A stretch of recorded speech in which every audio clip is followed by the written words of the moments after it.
Ryan's office revenge. We're cutting you loose. Your corporate card is canceled. Figure out how to get home yourself. Dead weight. I read the email 3 times, sitting in that Munich hotel lobby at 11 p.m. The marble floor felt more solid than anything else in my life at that moment. My boss's words glowed on the laptop screen. Each sentence was a knife in the back. I didn't curse. I didn't slam the laptop shut. I just sat there while business travelers walked past me speaking German and rolling their luggage, living their normal lives while mine was ending. I typed back, slowly, carefully. Understood, thank you for the notification. Then I closed the laptop and tried to remember how to breathe. Let me back up. Let me tell you how I ended up here. Thousands of miles from home, holding 180 euros in my wallet, and an email that basically said I was worthless. My name is Wade Morrison. I'm 47 years old. I have a 16-year-old son named Mason who lives with his mother but spends every other weekend with me. His mother and I divorced 3 years ago. She said I worked too much, traveled too much, cared more about my job than my family. Maybe she was right, but someone had to pay for Mason's college fund, his car insurance, the house payments she got in the settlement. Someone had to make sure he had everything he needed. I'd been working at Sterling Components for 8 years. They made precision automotive parts, the kind that go into luxury cars and high-end motorcycles. Components so exact that tolerances were measured in thousandths of an inch. I wasn't an engineer or anything fancy. I was a senior procurement specialist. That meant I found suppliers who could make what our designers needed: metal fabrication, precision machining, specialty alloys, electronic components, anything the engineers dreamed up in their computer models. The job paid well enough to keep up with the divorce payments and Mason's expenses. More than that, I was good at it. Really good. I could talk to suppliers in different countries and make them understand exactly what we needed. Not just the technical specifications, but the quality standards, the delivery timelines, the cost constraints. I learned bits of German, some Italian, enough Spanish to get by. I asked about their families. I remembered their kids' names and their business challenges. That's how you build trust in this business. That's how you get people to go the extra mile when you need it. My boss was Shane Phillips, 35 years old. Always wore expensive suits that probably cost more than I spent on clothes in a year. Always talked about his MBA from Northwestern like it was a magic degree that solved every problem. He got promoted to operations director 2 years ago, jumping over 3 people with more experience, including me. I still don't understand how. The guy barely knew the difference between aluminum and steel alloy. Couldn't read a technical drawing if his life depended on it. Shane liked to remind me that the industry was changing. Wade, you've got to adapt. He'd say when I explained why building relationships took time. Everything's digital now. We need efficiency, not golf games with old suppliers. He'd pull up charts on his laptop showing cost comparisons from some purchasing software. Look at this. We can get the same parts for 15% less from this supplier in Thailand. But we don't know their quality control, I'd say. We don't know their delivery reliability. We've never worked with them before. That's old thinking, Shane would respond. We can't be afraid of change just because we've always done things a certain way. I'd nod and say, you're right. I'll look into it. What else could I say? I needed the job. Mason needed his college fund. The divorce lawyer needed his monthly payment. So I swallowed everything. Every comment about how I did things the old way. Every joke about how suppliers probably thought I was their grandfather. Every meeting where he'd override my recommendations because some algorithm told him we could get parts cheaper from a supplier I'd never heard of. Every time he'd take credit for my work, when those relationships I'd built saved us money or delivered quality parts ahead of schedule. The worst part was watching him interact with our international partners. He'd join video calls with suppliers and treat them like order takers instead of partners. He'd interrupt their explanations of technical challenges, dismiss their concerns about unrealistic deadlines, talk over them when they tried to explain local business customs or regulatory requirements. I'd see the frustration in their faces, the way they'd look at their cameras with confusion, wondering why this young American was being so disrespectful. After these calls, I'd often have to make separate calls to smooth things over. Please understand, I'd tell them he's new to international business. He doesn't mean to be rude. Can we work together to find a solution? And because they trusted me, because I'd taken the time to learn about their businesses and their challenges, they'd usually give us another chance. 2 months ago, Shane called me into his office. It was one of those corner offices with windows facing downtown Detroit. the kind I'd probably never get despite my 8 years with the company. "We have a problem," he said, without looking up from his computer screen. "Our main supplier in Germany, the one who provides all our precision components for the European contracts, they're threatening to walk away." "Why?" I asked, though I had a pretty good idea. "How should I know? You're the one who deals with these people." He said it like I was a translator, not someone who actually understood manufacturing processes and quality control. The supplier was Heinrich Weber, a 58-year-old engineer who ran Weber Precision Manufacturing, a family business outside Munich. 3 generations of precision manufacturing. They made components so exact you could measure tolerances with specialized equipment that cost more than my annual salary. Heinrich's grandfather had started the company making precision instruments for BMW back when the company was just getting started. His father had expanded into aerospace components. Heinrich had brought them into the modern automotive world while maintaining the family commitment to quality that bordered on obsession. I'd worked with Heinrich for 6 years. He was the kind of guy who would shut down production for a day rather than ship parts that were even slightly off specification. He understood that when you're making components for high-performance vehicles, close enough isn't good enough. A brake component that's off by a few thousandths of an inch could mean the difference between life and death when someone hits the brakes at 80 miles per hour. Heinrich was frustrated, and I understood why. Over the past year, Shane had been pushing for cost reductions and faster delivery times without understanding the technical challenges involved. He'd send purchase orders with impossible specifications, demand parts in half the normal production time, question every invoice like Heinrich was trying to cheat us. "Your company treats us like we are a factory in China," Heinrich told me during our video call the week before Shane called me into his office. His English was perfect, with just a trace of Bavarian accent. "Last month, they want to pay us less. This month, they want faster delivery. They send purchase orders with impossible specifications. They never ask if we can do this. They just demand." I understood his frustration completely. Heinrich wasn't just a supplier to me. He was a craftsman, an engineer who took pride in his work. His facility employed 47 people, many of them second and third generation employees whose fathers and grandfathers had worked for the Weber family. When Shane demanded cost cuts, he was asking Heinrichs to lay off skilled workers who'd been with the company for decades. When he pushed for faster delivery, he was asking Heinrich to cut corners on quality control processes that had been perfected over 60 years. "I understand." I told Heinrich, "Let me see what I can work out." I spent the next week putting together a proposal that made sense for both sides. Better payment terms that recognized the premium quality of Heinrich's work. Realistic delivery schedules based on actual production capabilities rather than Shane's arbitrary deadlines. A 2-year contract guarantee so Heinrich could plan ahead, invest in new equipment, keep his skilled workers employed. I included cost projections showing that paying Heinrich 12% more per unit would actually save sterling money in the long run because we'd have 0 defects, 0 delays, 0 customer complaints about quality. Shane barely looked at it. He scrolled through the first page on his computer screen, shaking his head. "This is exactly the problem, Wade. You're thinking like it's 1995. We can't just throw money at suppliers because they're old friends." "It's not about friendship," I said. "It's about quality and reliability. Heinrich's defect rate is 0.02%. The Thai supplier you keep pushing has a defect rate of 3.4%. When those defective parts reach our customers, we'll deal with quality control on our end," Shane interrupted. "What we need is someone who can go there and make Heinrich understand the new reality. Make him competitive, make him adapt, or we'll find someone who will." My heart sank. I knew what was coming next. "You want me to go to Munich?" "Not want. Need. You're leaving next week. You'll be there for a month, however long it takes to get this sorted out.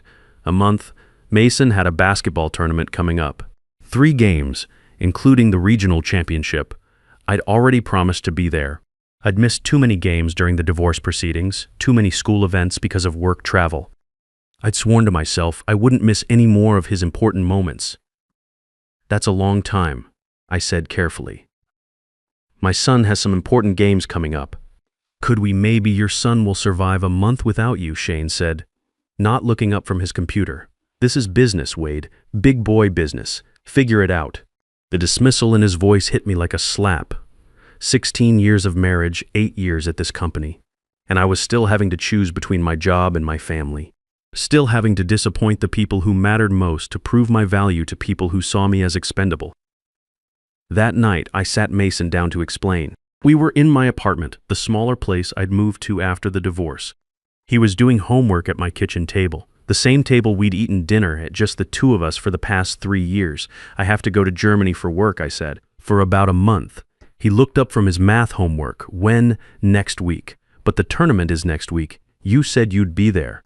The disappointment in his voice was worse than any insult Shane had ever thrown at me.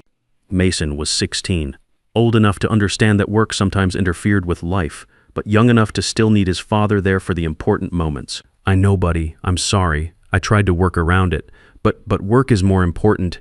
It wasn't a question. It was a statement of fact delivered with the flat resignation of a kid who'd learned not to count on his father being there. It's not more important than you, I said. But I need this job. The college fund, the house payments. I get it, Dad. He turned back to his homework. It's fine, but it wasn't fine. I could see it in the way his shoulders tensed, the way he gripped his pencil a little tighter. Mason didn't throw tantrums anymore. At 16, he'd learned to swallow his disappointment the same way I'd learned to swallow Shane's insults. The realization made me feel sick. I arrived in Munich on a Tuesday morning in October. The city was clean and efficient and completely foreign. I took a taxi to the hotel that Shane's assistant had arranged. It was decent enough, a business hotel near the airport with reliable Wi-Fi and a breakfast buffet that consisted mainly of bread, cheese, and coffee that was stronger than anything we drank in Detroit. The time difference was brutal. 7 hours ahead meant I was getting calls from Shane at 3 a.m. local time, demanding updates on negotiations that hadn't even started yet. What's the status, he'd ask. When are we signing? What's taking so long? I've been here for 6 hours, I'd want to say. Instead, I'd give him diplomatic non-answers about building relationships and understanding cultural differences. I met Heinrich the next day at his facility. It wasn't in Munich proper. I had to rent a small BMW and drive almost an hour southeast to reach it through countryside that looked like something from a tourism brochure. Rolling hills, small villages, forests just starting to turn gold and red with autumn colors. Weber Precision Manufacturing sat on the outskirts of a town called Holzkirchen. The building was old but impeccably maintained, with that German attention to detail that extended even to the landscaping. Inside, the facility was like nothing I'd seen in American manufacturing. Workers operated CNC machines and coordinate measuring equipment with the precision of surgeons. The sound was rhythmic, purposeful. There was no shouting, no chaos, no sense of people rushing to meet impossible deadlines. Just skilled craftspeople doing what they'd been trained to do, what their fathers and grandfathers had done before them. Heinrich met me in the lobby. He was tall, probably 6'2", with gray hair and hands that still showed the calluses of someone who'd worked machines before becoming management. His handshake was firm but not aggressive. "Welcome to Germany, Wade," he said. "I'm glad you're here. We need to talk." Heinrich showed me around his facility for the next hour. Every station was organized with German precision. Tools hung in exact positions, marked with outlines so workers could see immediately if something was missing. Quality control stations were positioned at multiple points in the production line, not just at the end. Workers checked their own work, then had it verified by specialists with measuring equipment that could detect variations smaller than a human hair. "Tell me what you need," Heinrich said when we finally sat down in his office overlooking the production floor. "I need you to keep working with us," I said honestly, "but I also need you to tell me what's not working for you." We talked for hours that first day. About specifications that changed without notice, about payment terms that stretched longer every quarter, about Shane's demands for cost reductions that would require Heinrich to compromise the quality standards his family had maintained for 60 years. "Your boss," Heinrich said carefully, choosing his words with the precision he applied to manufacturing. "He speaks to us like we are robots. Like our experience means nothing. Like we should be grateful for any business you give us." "I know," I said quietly. "He's young. He thinks business school taught him everything he needs to know about manufacturing." Heinrich's wife Ingrid joined us for lunch in their small company cafeteria. She was a handsome woman in her mid-50s who managed the administrative side of the business with the same attention to detail her husband applied to manufacturing. She brought us plates of schnitzel and sauerkraut and bread that was still warm from the local bakery. "Your boss, he calls us last month," Ingrid said as we ate. "He says we charge too much. He has numbers from suppliers in Asia who can do the same work for 40% less money. But they cannot do the same work, Heinrich added. I have seen their samples. I have tested their materials. They use inferior steel. Their tolerances are not precise. Their quality control is... He made a gesture that needed no translation. Garbage. I tried to explain this to your boss. Heinrich continued. I showed him test results. I explained about material properties, about precision requirements, about why our processes take the time they take. He said I was making excuses. I could picture Shane's reaction perfectly. Impatient sighing, checking his phone, dismissing decades of engineering expertise because it didn't match the numbers on his spreadsheet. Then why do you stay? Ingrid asked me gently. Because I have a son to support, I said, and I'm 47 years old. Starting over isn't easy at my age. She nodded knowingly. We understand. But perhaps there are other ways to think about starting over. Over the next 3 weeks, I built something with Heinrich and his family. Not just a contract, but a real partnership. We went through every specification, every delivery requirement, every quality standard. I learned things about precision manufacturing that I'd never understood before. Heinrich showed me how they tested materials, how they calibrated their equipment, how they trained their workers to maintain tolerances that American competitors couldn't even measure accurately.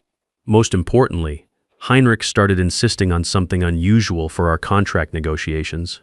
I want you to be the only person we deal with, he said during our second week of meetings. Not your boss, not anyone else. You understand our business. You understand quality. You understand why things take the time they take. I'm not in charge, I said. I'm just the procurement specialist. Then we make you in charge of this relationship, he said firmly. Every agreement goes through you. Every specification change must be approved by you. Every payment schedule must be confirmed by you. Otherwise, we don't work with Sterling anymore. I didn't understand the full implication of what he was suggesting at the time. Later, I realized Heinrich saw something I didn't see yet. He saw that Shane was taking credit for my work, undermining the relationships I'd built, treating me like a glorified messenger boy instead of someone with 8 years of international procurement experience. Heinrich wanted to protect what we were building together by making it impossible for Shane to cut me out of the process. Back home, Shane would email me at all hours. The time difference meant I'd wake up to messages sent at 2 a.m. Detroit time, when he was probably at some bar downtown complaining about his difficult European suppliers. Where are we with the contract? When is it signed? What's taking so long? I need concrete timelines, not cultural sensitivity training. I'd explain that trust takes time, that building a partnership requires understanding each other's constraints and capabilities, that rushing would destroy the relationship we'd spent years building. He'd respond with messages that got progressively more condescending. Wade, I need you to understand something. We're not paying you to be a cultural ambassador. We're paying you to get suppliers to say yes to our terms. If you can't make that happen, I'll find someone who can. The threat was always there, hanging over every conversation. Meanwhile, Mason's basketball tournament came and went. I sent him good luck texts before each game. My sister Carol sent me updates from the stands. He scored 18 points in the regional championship. His team won. I watched the final minutes on a grainy live stream on my laptop in a German hotel room at 2 a.m. local time, cheering silently so I wouldn't wake up other guests. Dad, we won. Mason called me after the game, his voice high with excitement. That's amazing, buddy. Tell me everything. But even as he described the game-winning shot, I could hear something in his voice. A distance. A resignation. He was excited about the victory, but he'd learned not to expect his father to be there for the moments that mattered. I'm proud of you, I said. I wish I could have been there. It's okay, Dad. Aunt Carol recorded it on her phone. You can watch it when you get home. It wasn't okay, and we both knew it. But what else could either of us say? Finally, after 4 weeks in Germany, we had everything ready. A complete agreement that addressed every concern Heinrich had raised. Terms that made sense for both companies. A partnership that would bring Sterling $9.2 million worth of precision components over 18 months. Enough high-quality parts to fulfill all our European contracts and expand into new markets. Heinrich's facility would benefit from steady, predictable work. Sterling would benefit from zero-defect components delivered exactly on schedule. Our customers would benefit from products that met specifications so precisely they'd never have to worry about quality issues.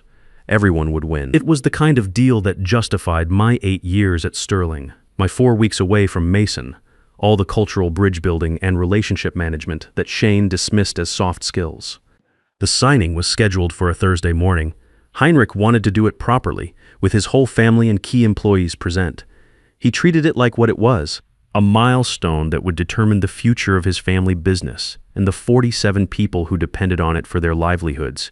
I was proud of what I'd built, genuinely proud. For once in my career, I felt like I'd done something that mattered, something bigger than just surviving corporate politics and quarterly reviews. That Wednesday evening, I was in the hotel lobby checking my emails one final time when Shane's message appeared. The subject line was workforce optimization, immediate action required. My blood went cold before I even opened it. We're cutting you loose. Your corporate card is canceled. Figure out how to get home yourself.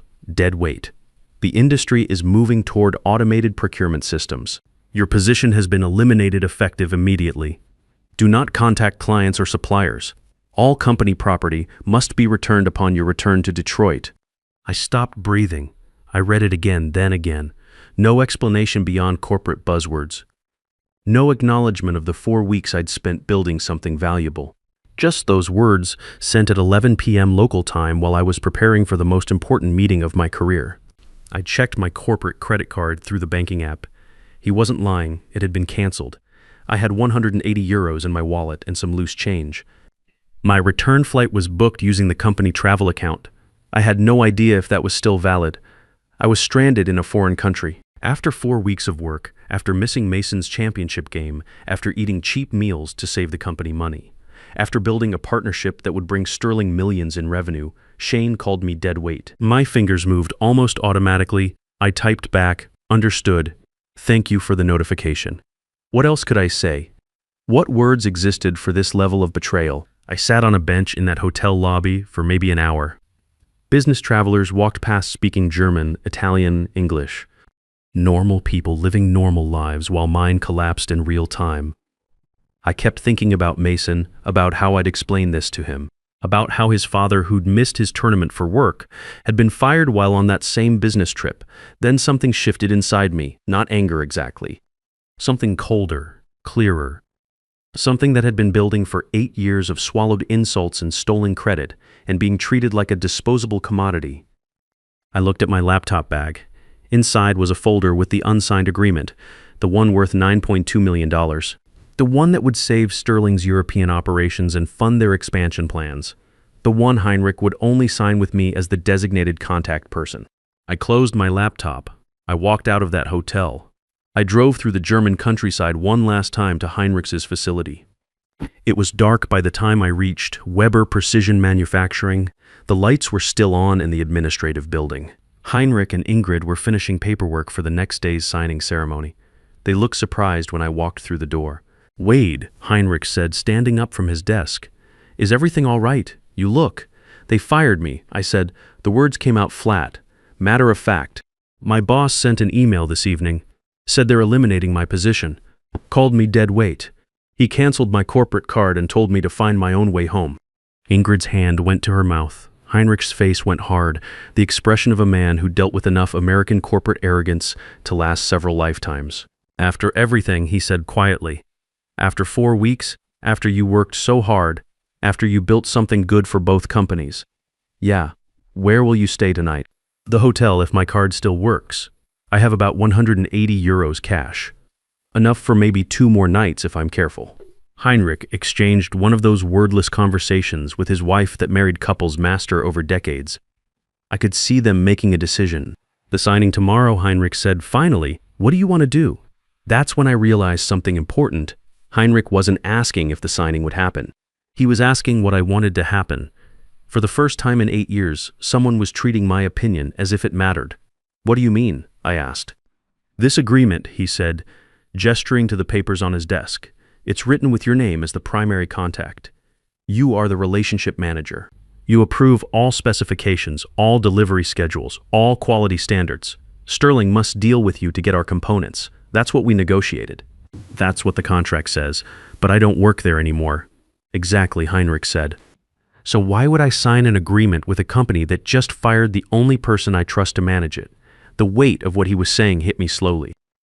The agreement wasn't just about me being a contact person. It was legally binding language that made me the required intermediary for the entire partnership. Without me, there was no deal. Heinrich had built this protection into the contract deliberately, foreseeing exactly what had just happened.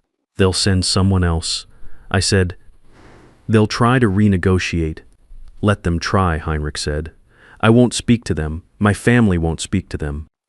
We spent 4 weeks building this relationship with you, not with that arrogant young man who treats us like factory workers in China. But what about Apex Automotive? I asked. Didn't they contact you about a partnership? Heinrich smiled, but it wasn't a happy expression. It was sharp, calculating. Apex has been calling us for almost 2 years, he said. Better prices, better payment terms, more respect for our capabilities. We always said no because we had a good relationship with Sterling, but Sterling just proved they don't value relationships. You'd really walk away from $9 and $2 million? The money isn't walking away, Ingrid said gently. It's walking to someone else, someone who treats people properly. I felt something loosening in my chest, something that had been tight for so long I'd forgotten it was there. There's something else, Heinrich said. Apex asked us last month if we knew anyone who could coordinate their international procurement. Someone who understands precision manufacturing and has relationships with European suppliers. He paused meaningfully. He was talking about me. I can't, I said automatically. I need to get home. I need to find another job. I have responsibilities. You need to stop letting people treat you like you're worthless, Heinrich said firmly. This man throws you away like garbage after you created something valuable for his company, and you want to rush home and find another person who will do the same thing. I have a son to support. I can't take risks. This isn't a risk, Ingrid said. This is you taking what you've earned. You built these relationships. You did this work. Why should Sterling benefit from it after they discarded you? I stared at the unsigned agreement in my hands. 4 weeks of my life, missing Mason's championship game. All those conversations, all that trust building, all the cultural bridge building that Shane had dismissed as outdated thinking. What would I need to do? I asked quietly. Heinrich's expression softened. Tonight, nothing. Stay here. We have a guest room above the office. Tomorrow morning, I'll call Apex and tell them Sterling is no longer an option for partnership. I'll tell them about you. Then I'll call your former boss and inform him there will be no signing. Shane will be furious. Good, Heinrich said simply. Perhaps he'll learn something about treating people with respect. I stayed in their guest room that night. It was small and clean, with a view of the production floor below. Ingrid brought me soup and fresh bread from the local bakery. She sat with me while I ate. My father used to say something, she told me, when someone shows you who they really are, believe them the first time. Your boss showed you exactly who he is. Don't give him a second chance to prove it. I thought about that all night. About all the times Shane had shown me his true character and how I'd ignored it because I needed the job, because I was scared, because I thought I didn't have other options. The next morning, Heinrich made his calls. First, he called Apex Automotive. Yes, this is Heinrich Weber from Weber Precision Manufacturing. We spoke about a potential partnership. Is that still something you're interested in? Excellent. I have someone you should meet. He's the best procurement specialist I've worked with. He's available immediately. Then he called Shane. I sat in Heinrich's office while he put the phone on speaker. My hands were shaking slightly, but I kept my face calm. Shane answered on the second ring. Heinrich, finally. I've been trying to reach Wade all morning. Are we all set for the signing? No, Heinrich said calmly. We are not all set. Silence on the line. What do you mean? Shane's voice changed, became sharper. I mean, there will be no signing today, no agreement. Weber Precision will not be working with Sterling Components. Is this about money? Because we can discuss. This is about respect. Heinrich interrupted. Something you clearly don't understand. Now wait, just a minute. I don't know what Wade told you, but he told me you fired him last night, Heinrich said, after he spent 4 weeks here working harder than anyone I've seen. After he built something good for both our companies, you threw him away like he means nothing. That's an internal personnel matter, Shane said, his voice tight and controlled now. It has nothing to do with our business arrangement. It has everything to do with it, Heinrich replied. Wade was our business arrangement. We negotiated with him. We trust him. We don't trust you. Without him, there is no arrangement. You can't do this. We have a verbal agreement. We have commitments. We have nothing, Heinrich said. And now I'm going to work with Apex instead. They've been asking for 2 years. We said no out of loyalty to Sterling. But Sterling wasn't loyal to the person who made this partnership possible. Wait, Heinrich. Let's talk about this. Heinrich hung up. I stared at him, my heart beating so hard I could hear it. Did you just— Yes, Heinrich said calmly. I did. Now let's discuss your new career. Sometimes the best revenge isn't destruction. It's refusing to save someone from themselves and letting them face the natural consequences of their choices. Your professional relationships and expertise are assets that belong to you, not to the company that employs you. Never let anyone convince you otherwise.